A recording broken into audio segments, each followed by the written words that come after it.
कश्मीर में 370 धारा हटाने पर भारत और मोदी के खिलाफ मुहिम चलाने वाले मलेशिया के पूर्व पीएम महातिर मोहम्मद की करारी हार हुई। ये वही महातिर हैं जो पाकिस्तान के पूर्व पीएम इमरान खान, तुर्की के राष्ट्रपति एर्दोआन के साथ तिकड़ी बनाई और संयुक्त राष्ट्र संघ में झूठ बोला।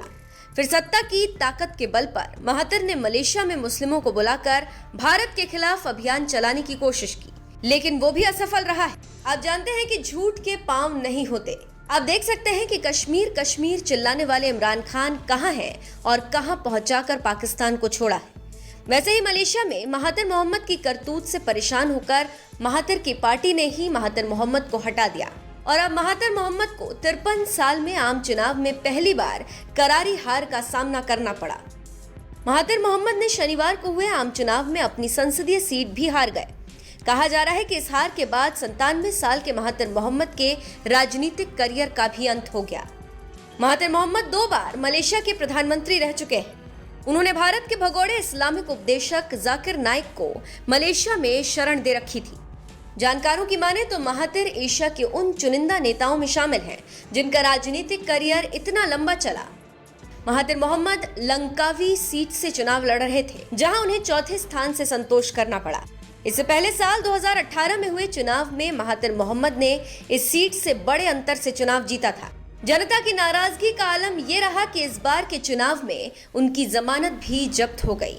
यही नहीं, महातिर मोहम्मद की पार्टी पेजुआंग को भी एक सीट नहीं मिली है।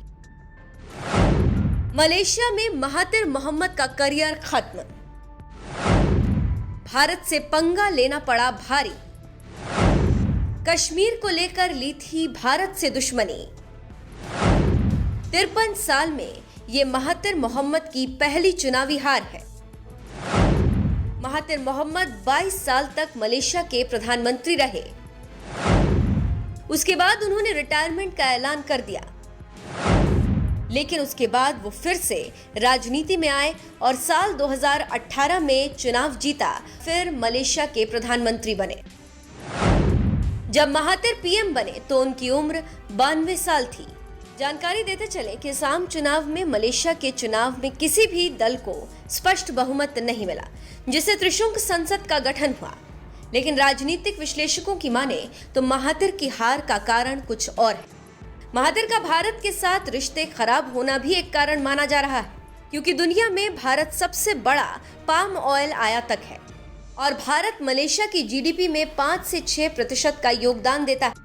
लेकिन जब महातिर मुसलमान खेलने लगे तो भारत से उनके रिश्ते बिगड़ गए और भारत ने व्यापार बंद कर दिया, जिसका नतीजा ये रहा कि मलेशिया की स्थिति खराब हो गई और विकास रुक गया। युवाओं का रोजगार छिन गया, जिसका नतीजा चुनाव पर दिख रहा है।